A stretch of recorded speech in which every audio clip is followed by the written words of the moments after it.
हर हर महादेव, जय जगन्नाथ। आज सावन का तृतीय सोमवार है और मैं यहाँ पे गई थी पूजा करने के लिए।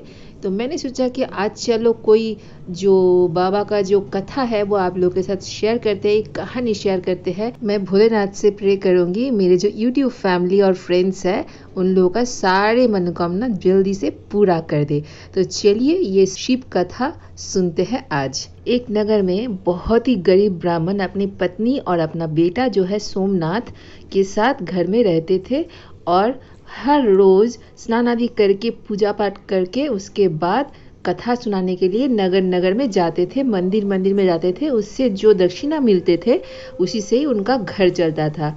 और उधर अपनी जो पत्नी है ब्राह्मण के, उनके पत्नी भी शिव भक्त थे। लेकिन एक दिन बहुत क्रोधित होके शिव का पूजा करना बंद कर दिए, क्योंकि उनका फैमिली का रोजी रोटी बिल्कुल नहीं चल रहा था। और इसीलिए जो पत्नी है ब्राह्मण की, उन्होंने पूजा करना बंद कर दिया और ब्राह्मण को भी बोले कि आप पूजा करना बंद कर दो, क्योंकि भोलेनाथ तो सुन ही नहीं रहे हैं। कितने दिनों से, कितने सालों से हम उनका सेवा कर रहे हैं। हर सावन का जो सोमवार होता है हम बिना खाए पिए व्रत रखते हैं, इतना सेवा करते हैं भोलेनाथ की, लेकिन फिर भी हमारा कोई उन्नति नहीं हुआ। हमारा जो भाग्योदय होता है वो भाग्य भी इतना खराब होके रखा है। कोई धन नहीं है, कुछ भी शौक हम पूरा नहीं कर पाते हैं। तो आप भी उनका पूजा करना, सेवा करना बंद कर दीजिए। ये कथा सुना के आपको जो दक्षिणा मिलता है, इससे तो हमारा सिर्फ एक वक्त का खाना ही चलता है, कैसे भी करके। और सोचिए अपना बेटा जो है, बेटा का भविष्य भी क्या होगा। पत्नी के गुस्से में कहा गया बातें सुन के ब्राह्मण ने कुछ नहीं कहा। वो अपना काम जैसे प्रतिदिन करते थे, भोलेनाथ का सेवा और कथा सुनाते थे, वैसे ही अपना दिनचर्या करते गए। फिर एक दिन पत्नी ने दोबारा पूजा अर्चना शुरू किया, ये आस में कि उनका फिर से भाग्योदय होगा, भोलेनाथ की कृपा से अपनी गरीबी दूर होगा। फिर से कुछ साल बीत गया लेकिन कुछ भी नहीं हुआ। और मन ही मन में वो ब्राह्मण की पत्नी जो थे सोचने लगे कि ऐसा कौन सा पाप किया कि इतना पूजा पाठ करने के बाद भी, इतना मन में भक्ति रख के बुलाने के बाद भी भोलेनाथ कुछ भी सुधार नहीं ला रहे हमारी जिंदगी में। ऐसा कौन सा पाप किया, ये सोच सोच के फिर से पूजा छोड़ दिया और पंडित को बहुत ही भला बुरा सुनाने लगे। ये बातें सुन के फिर पंडित बहुत चिंता में रहने लगे। उसके बाद पंडित और पंडिताइन की बुढ़ापा आ गया और जो ताकत है वो भी खत्म हो गए। फिर पंडित बीमार पड़ गए और बीमार पड़ने की वजह से पंडित अब मंदिर में पूजा करने नहीं जा पाते थे, घर में ही पूजा करते थे, कथा सुनाने नहीं जा पा रहे थे। तो जो दक्षिणा है वो भी आना बंद हो गया। अब दाने दाने के लिए तरस गए। और उधर जो पंडित के बेटे थे सोमनाथ, उनका शिक्षा खत्म होने के बाद जब वापस आए घर में सोमनाथ, तो देखा माता पिता का ऐसा बुरा हाल हो गया। तो सोमनाथ ने आगे पीछे कुछ भी नहीं सोचा, अपने भविष्य के बारे में कुछ भी नहीं सोचते हुए माता पिता के सेवा में लग गए। जो भी काम मिला वो करने लगे। मतलब जो ब्राह्मण करते थे पूजा और कथा सुनाते थे, वही बेटा सोमनाथ भी करने लगे। तो ऐसे ही दिन काटते गए। एक दिन मंदिर में कथा सुनाते हुए सोमनाथ ने कहा कि जो भी मन में भक्ति रख के ये कथा सुनेगा, उनका जो मनोकामना है वो पूरी होगी। उस टाइम पे उस नगर के राजा जो थे वहाँ पे उपस्थित थे। राजा ने वो बात सुन लिया। तो राजा ने प्रस्ताव रखा सोमनाथ के सामने कि मेरे जो बेटी है राजकुमारी को तुम्हें प्रतिदिन ये शिव कथा सुनाना पड़ेगा और उसके बदले में हम तुमको दक्षिणा मतलब धन देंगे, मुद्रा देंगे। तो सोमनाथ राजी हो गए, क्योंकि घर का अवस्था भी बहुत कुछ सही नहीं था। हर रोज राजकुमारी को वो कथा सुनाने जाते थे मंदिर में पूजा वगैरह करके। तो ऐसे ही कुछ साल चलते गए। उधर सोमनाथ के जो माँ है वो बहुत ही चिंतित हो गए। मन ही मन में सोचने लगे, हम दोनों ने तो गरीबी में अपना जिंदगी बिता दिया, क्या अपना बेटा का भी भविष्य ऐसा ही होगा। ये सोच सोच के बहुत परेशान हो गए और ये बातें पंडित को बता दिए। पत्नी ने पंडित को बताया कि किसी तरह हमारा जीवन तो चला गया, लेकिन बेटा भी ऐसा धन कमा रहा है जो कि कथा सुना के जितना आता है उसी से हमारा घर तो चला जा रहा है, लेकिन उसका जो और भी इच्छा है वो कैसे पूर्ण होगा। ऐसे तो नहीं होगा ना, उसका भविष्य क्या ऐसे गरीबी में बीतेगा। यही बात माता पार्वती ने सुना और जल्दी से महादेव के पास गए। और माता पार्वती को चिंतित देख के, अपने पत्नी को चिंतित देख के महादेव बोले, क्या हुआ है पार्वती, बताइए, आप बहुत चिंतित दिख रहे हैं। तब माता पार्वती ने कहा कि आपके भक्त जो है, भक्ति करते हैं आपको, उनका जीवन में कुछ सुधराव नहीं आएगा क्या? इतना आपको मन से बुलाते हैं, हर रोज आपको पूजा करते हैं, बहुत सालों से आपका सेवा कर रहा है, कुछ नहीं होगा क्या? तब महादेव ने बोला, क्यों नहीं, चलिए अभी समय आ गया है, उनका भाग्योदय होने वाला है, तो हम लोग अभी मनुष्य रूप धारण करके पृथ्वी में चलते हैं, लीला करते हैं। इधर माता पार्वती और भोलेनाथ जी साधु का वेश धारण किए और पृथ्वी लोक पे आ गए। आके जो पंडित जी के घर थे उसके सामने जाके अलख निरंजन करके बोलने लगे। ये आवाज सुन के घर के अंदर से पंडित जी बाहर आए और बोले प्रणाम करके कि महात्मा जी आपको क्या चाहिए? तब साधु रूपी भोलेनाथ ने कहा कि हम विश्राम करना चाहते हैं आपके घर में। तब ये बातें सुन के पंडित जी तो ना नहीं कर पाए, क्योंकि घर में अतिथि उसको अगर सेवा ना करेंगे तो ब्राह्मण है ऊपर से, और ऊपर से हमारे घर के जो अतिथि आए हैं वो तो महात्मा है, वो श्राप दे देंगे, गुस्सा हो जाएंगे, तो फिर ये श्राप तो हम नहीं ले पाएंगे। और हमारे घर का हालत ऐसा है कि हम इनको खिलाएंगे क्या, सेवा क्या करेंगे? ये मन ही मन में सोच रहे थे। तो मन के अंदर जो बातें पंडित जी को सता रहे थे वही बात साधु के सामने रखा और बोला कि महात्मा जी हम जो दक्षिणा लाते हैं उसमें सिर्फ एक वक्त का खाना हमको मिलता है, हम बाकी खाना आप लोगों को कैसे खिलाएंगे, हम आपका सेवा नहीं कर पाएंगे। तब जो साधु रूपी भोलेनाथ थे उन्होंने एक पात्र दिया और कहा कि अपनी पत्नी को कहना इसमें खाना पकाने के लिए, तो फिर ये इसमें जब भी खाना पकाएंगे 2 वक्त का खाना यहाँ पे बनेगा। तो दे दिया जाके पंडित ने, पंडितायन को ये जो पात्र दिया था साधु रूपी भोलेनाथ ने, वहाँ पे खाना पकाया, सही में उसमें 2 वक्त का खाना बन रहा है। तो ये देख के तो सोमनाथ भी डर गए और बाकी पंडित और पंडितायन भी डर गए, लेकिन कुछ नहीं बोल पाए। माता पार्वती और भोलेनाथ वहाँ पे पंडित जी के घर में रुक गए। सुबह होते ही सोमनाथ बाहर जा रहा था, सोमनाथ को बाहर जाते हुए देखा तो साधु रूपी भोलेनाथ ने पूछा कि सोमनाथ तुम कहाँ जा रहे हो? तो सोमनाथ ने कहा राजमहल जा रहे हैं राजकुमारी को शिव कथा सुनाने के लिए।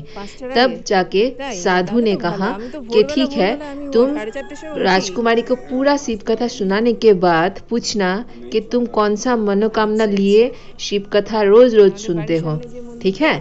तो सोमनाथ बोला ठीक है। राजकुमारी को कथा सुनाने के बाद साधु ने जैसे कहा था वैसे ही पूछा कि राजकुमारी आप कौन से मनोकामना लिए हम रोज शिव कथा सुनाते हैं, आप सुनते हैं? तब राजकुमारी ने अपनी मनोकामना बताते हुए कहा कि मैं ऐसा वर चाहती हूँ जिसका चर्चा नगर में सभी के मुंह पे हो और बहुत अच्छे से हो। वो बहुत ही भाग्यशाली हो, उसका भाग्य इतना बलवान हो कि उसके घर में किसी चीज का कमी ना रहे, उसके मस्तक पे चंद्र और सूरज हो, और जो बारात मेरे घर में लेके आए वो सबसे श्रेष्ठ होना चाहिए, जो किसी ने कभी ना देखा हो, ना कभी देखेगा, ऐसा बारात लाना होगा। राजकुमारी को कथा सुनाने के बाद सोमनाथ घर वापस आ गया और साधु रूपी भोलेनाथ को जो भी राजकुमारी ने कहा वो सब बता दिया। तब साधु रूपी भोलेनाथ ने कहा कि ठीक है, तुम कल भी जाना, फिर वही सवाल पूछना, और जब उत्तर में अपना मनोकामना राजकुमारी बताए तब उसी टाइम पे तुम बोल देना कि वो वर मैं ही हूँ, बोल के घर में भाग के आ जाना। तो वैसे ही किया, जैसे साधु रूपी भोलेनाथ ने कहा वैसे ही फिर दूसरे दिन गए। राजकुमारी को कथा सुनाने के बाद फिर से राजकुमारी को पूछा कि आपका मनोकामना आप बताइए। मनोकामना जानने के बाद सोमनाथ ने कहा वो वर मैं ही हूँ, बोल के भाग के घर आ गया। सोमनाथ के मुंह से ये बात सुन के राजकुमारी बहुत गुस्सा हो गए और गुस्से में आके फिर अपने जो दासी था दासी को सब कुछ बता दिए, और दासी को बताया कि जाओ जाके महाराज मेरे पिता को सब कुछ बता दे।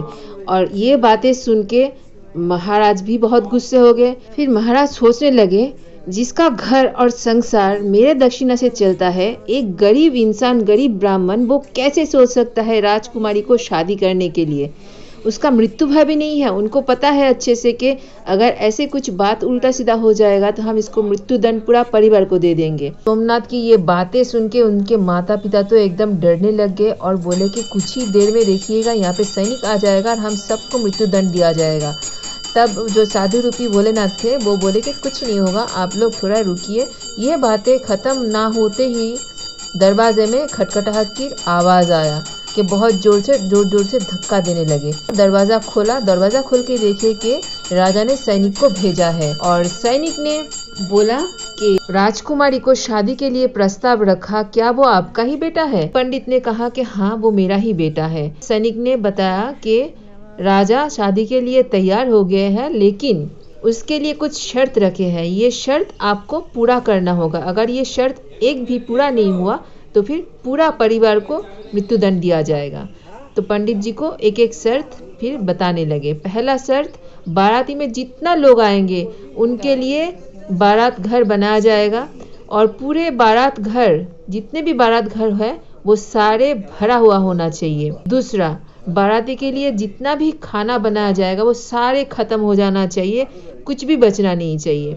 और तीसरा, ऐसा अद्भुत बारात लाना होगा जो किसी ने कभी नहीं देखा है और हर तरफ इसका प्रशंसा किया जाएगा, ना कभी ऐसा बारात फिर किसी का आएगा। ये बातें सुन के पंडित जी, सोमनाथ और पंडिताइन बिल्कुल ही डर गए और थर-थर कांपने लगे। उधर साधु रूपी जो भोलेनाथ थे, उन्होंने पूछा कि क्या हुआ। सब कुछ बात सुन के भोलेनाथ ने कहा कि जाओ, जाके सैनिक को कह दो कि राजा को जाके कह दे राजकुमारी को तैयार करे, हम लोग बारात लेके आ जाएंगे। सैनिक वापस आ गए, आके राजा को सब बात बता दिया।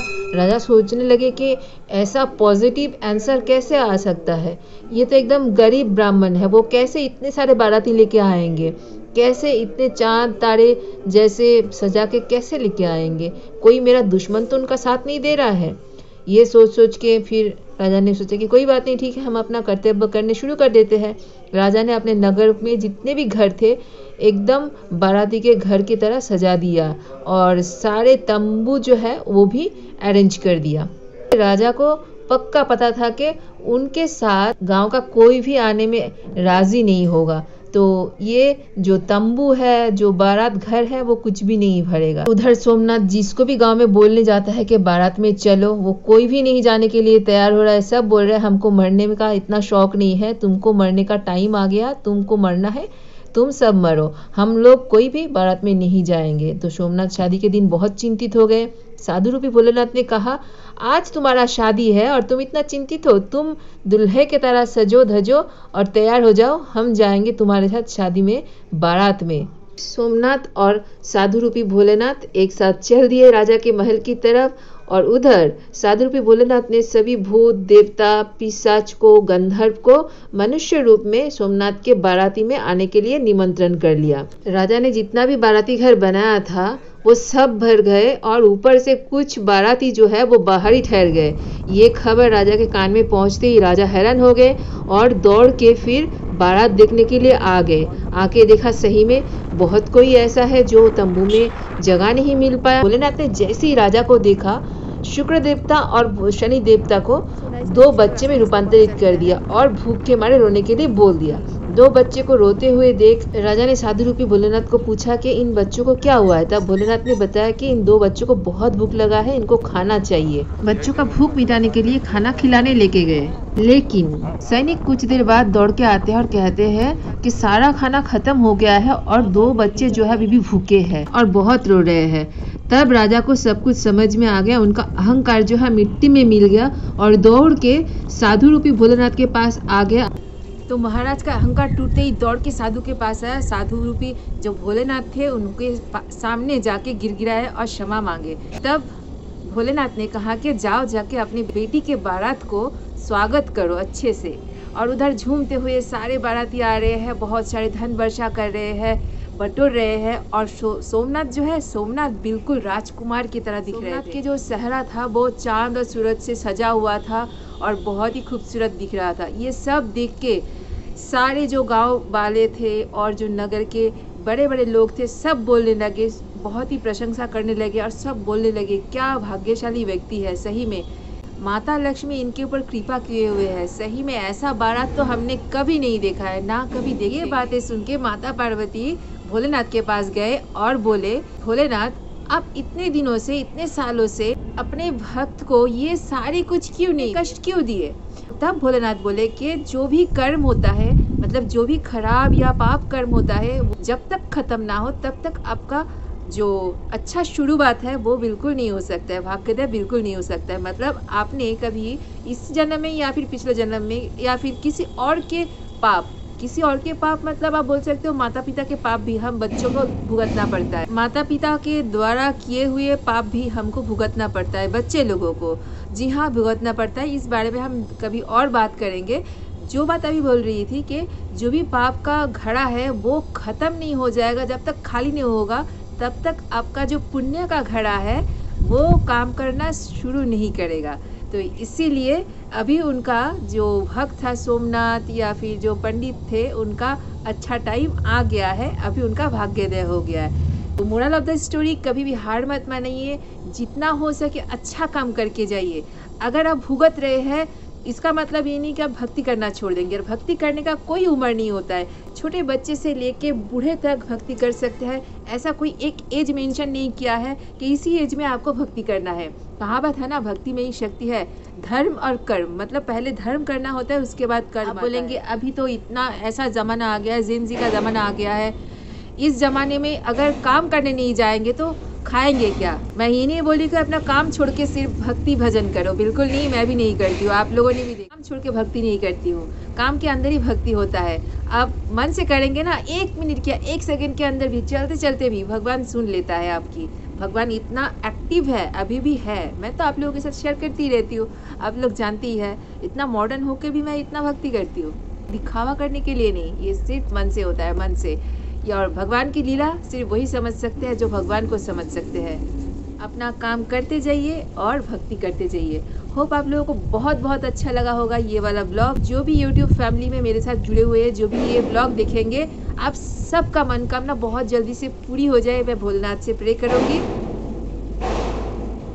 फिलहाल आज के लिए इतना ही, फिर मिलेंगे। Till then bye bye, love you all and जय जगन्नाथ, हर हर महादेव।